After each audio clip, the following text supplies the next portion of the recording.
Значи, кога почна да се зборува за специјалниот јавен обвинител, би излегao одредени ставови дека самото спомнување на ваков вид на нова институција може да биде спротивно на она што е дадено во Уставот, односно да има одредени последици и во одреден момент сушност да биде адресирано било кое решение пред Уставниот суд и на таков начин да биде и девалвирано тоа решение со некоја одлука на Уставниот суд која што би прогласила несоодветност, неуставност на било да станува збор за нов закон, било за промени на законот.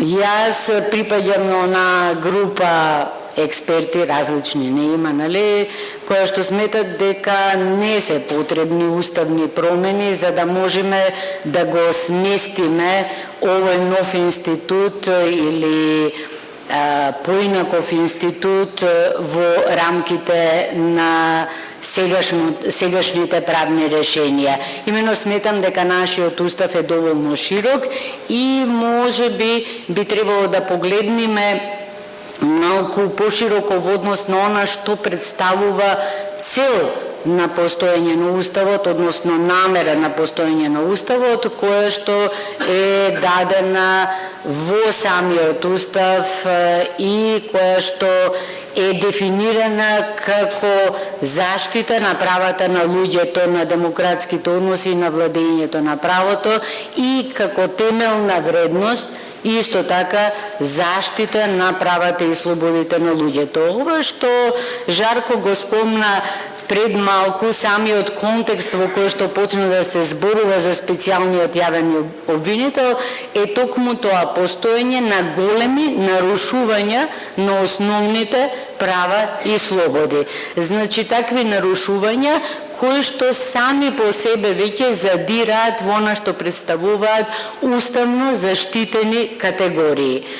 Доколку се земи предвид дека јавниот обвинител всушност и покрај тоа што некогаш има едно малку поинакво сваќање, е заштитник на граѓаните. Значи, јавниот обвинител не е заштитник на државата.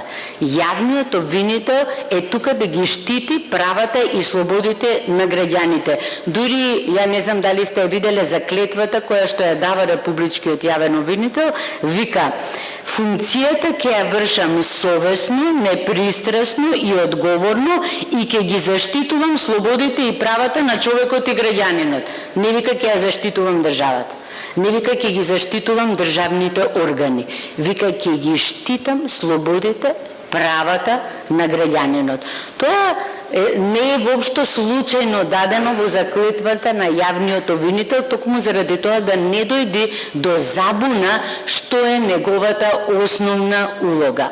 Второ, многумина зборуваат за тоа дека е тоа единствена институција, како што е дефинирана во Уставот и да, вика, единствена е која што се базира на хиерархија и субординација и оттаму го изведуваат заклучокот дека било кое внесување на некаков си специјален обвинител внатре во законот би го нарушило тоа единство.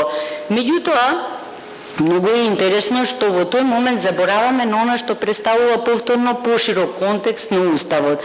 Имено во првиот член на Уставот се вика дека суверенитетот произлегува од граѓаните и им припаѓа на граѓаните. Тоа значи дека граѓаните во ниту еден момент не се откажуваат од својот суверенитет. Туку тие го пренесуваат врз пратениците како алатка за остварување на тој свој суверенитет, бидејќи ние сите како граѓани не можеме да ги извршуваме сите активности.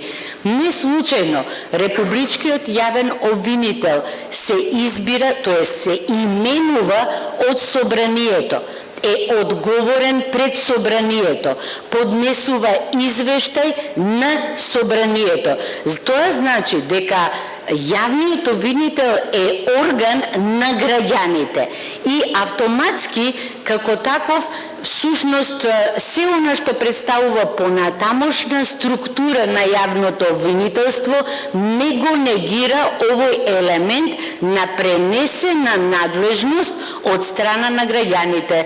Тоа значи дека ако граѓаните дале надлежност на републичкиот јавен обвинител, воопшто не ги спречува да дадат надлежност на уште еден јавен обвинител во рамките на истиот систем. Значи, во рамките на Уставот, во рамките на нашиот закон, може да се направи таква промена со која што ќе се каже дека покрај оној републички јавен обвинител, собранието именува уште еден јавен обвинител, а тоа е специјален јавен обвинител кој што ќе има посебна, специфично одредена надлежност.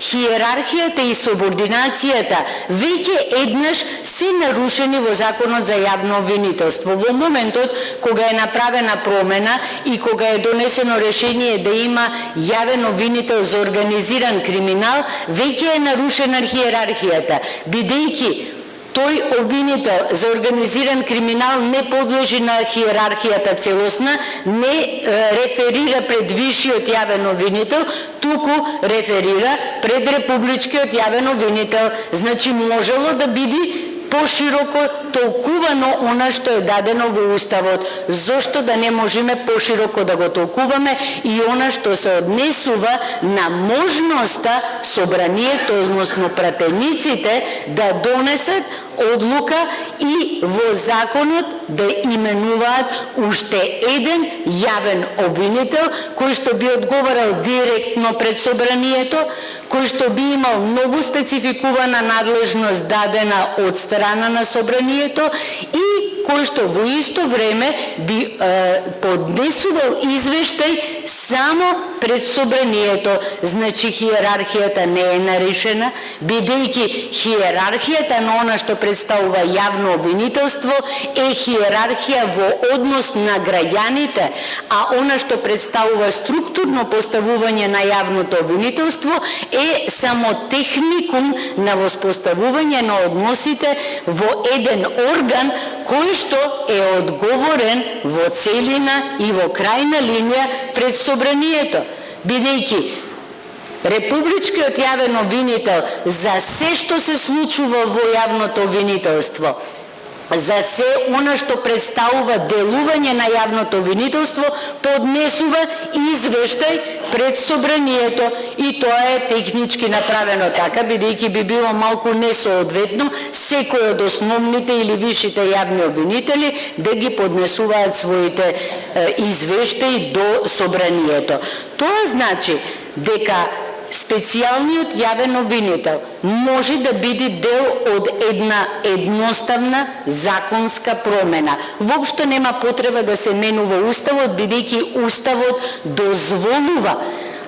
Да не заборавиме и она, нели, дека е дозволено се што не е забрането, а во случајов дозволува Уставот граѓаните преку своите пратеници да најдат најсоодветни, најдобри и најефикасни начини за заштита на своите права и слободи, за чие што нарушување во случајов станува збор. Значи, од уставен аспект, било која промена во законот, значи, дури и нема потреба од донесување на нов закон.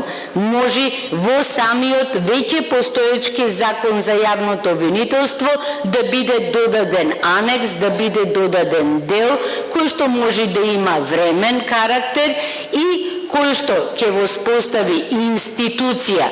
Апсолутно се согласувам со ова што го кажа Жарко, воопшто не станува збор за еден човек, туку станува збор за структура, значи институција, јавен обвинител кој што ќе се занимава со специфичната материја поврзана со политичката криза која што постои во Република Македонија.